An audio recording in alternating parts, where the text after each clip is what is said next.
Hai guys, jumpa lagi di vlog Berani Berinvestasi bersama CGS CMB Sekuritas Indonesia. Apa kabar kalian semua di sana? Semoga kalian sehat walafiat ya. Oke guys, di vlog kali ini kita ingin ngebahas tentang apa sih? Di vlog kali ini kita punya tema yang menarik nih, yakni pentingnya literasi keuangan bagi kaum milenial. Emang seberapa sudah meleknya ya kaum milenial terhadap literasi keuangan? Nah, saya punya data-data menarik nih guys dari OJK. Makanya stay tune terus di vlog kali ini guys.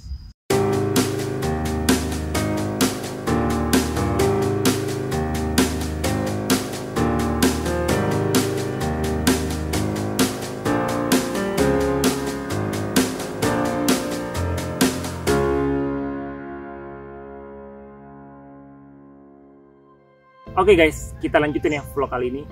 Sesuai temanya tadi, yakni pentingnya literasi keuangan bagi kaum milenial. Jadi guys, berdasarkan data OJK di tahun 2016 nih, keyakinan masyarakat terhadap lembaga keuangan ini masih terfokus pada sektor perbankan, yakni sekitar di atas 90%, disusul oleh lembaga seperti pegadaian dan juga asuransi.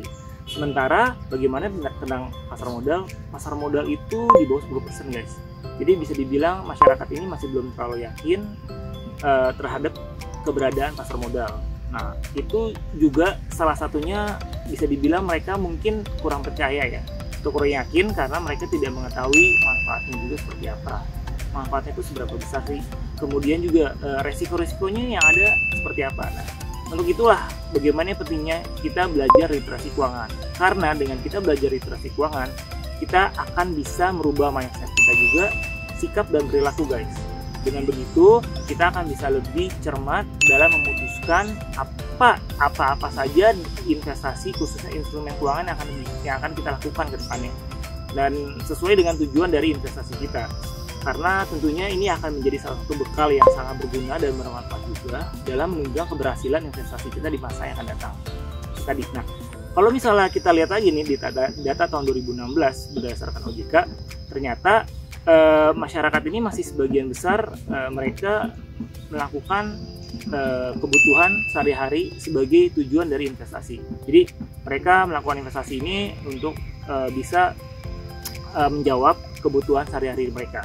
Nah, disusul bagaimana mereka ada keinginan untuk bisa membayar untuk biaya sekolah anak, kemudian juga nextnya mereka juga pengen bisa membayar pensiun mereka nantinya gitu. Nah, tentunya kalau misalnya saya lihat datanya juga cukup menarik nih, bagaimana cara mereka untuk bisa membayar atau bisa mencukupi ketika mereka pensiun, dan juga bagaimana mereka bisa membayar biaya sekolah anak. Ternyata mereka masih sangat terfokus pada perbankan, khususnya dengan menabung. Nah, sisanya lain-lain. Kalau misalnya kita lihat ya, menabung ini bisa dibilang cukup sulit guys. Kenapa? Karena kalau misalnya kita lihat dari return aja cukup kecil. Belum lagi ada biaya inflasi juga gitu ya. Nah, returnnya sekitar 2-3% per tahun. Inflasi udah 3-4%. Artinya bisa dibilang net returnnya itu minus. Nah, bagaimana kita bisa menjawab kebutuhan kita untuk bisa menambah atau membayar biaya sekolah anak nantinya, ataupun untuk kebutuhan pensiun kita nanti. Karena kalau misalnya kita lihat biaya pendidikan itu setiap tahunnya naik sekitar 8-10%. Tentunya itu pasti kurang ya kalau misalnya kita hanya melakukan investasi di instrumen tabungan gitu. Nah, ternyata kalau misalnya berdasarkan data OJK tahun 2016 itu cukup menarik juga nih guys. Jadi kalau misalnya kita lihat nih dari tahun 2016 terakhir juga ya, jadi pemanfaatan pasar modal ya dengan berbagai macam instrumennya seperti pasar saham, obligasi, dan reksadana, ini masih sangat rendah nih.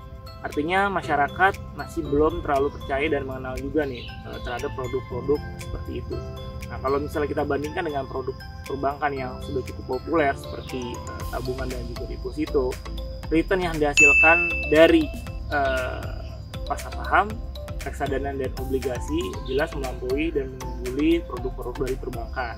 Nah, memang di sini kita ketahui bersama, pastinya kaum milenial memang perlu pemahaman lebih dalam, kemudian informasinya juga lebih dalam juga, harus lebih mereka ngerti juga, lebih menyerap gitu ya, agar mereka bisa percaya dan yakin untuk bisa memulai investasi di instrumen pasar modal itu sendiri. Nah, tentunya dengan adanya bulan inklusi keuangan, pemanfaatan dan pengertian dan keinginan kita untuk bisa lebih mengenal arti dari literasi keuangan ini akan sangat bermanfaat nih. Karena itu tadi sebelumnya saya sudah jelaskan juga, dengan kalian bisa mengenal karakteristik dari masing-masing instrumen investasi, itu akan sangat bermanfaat bagi kalian semua dalam menjawab kebutuhan kalian untuk perencanaan keuangan di jangka menengah dan jangka panjang.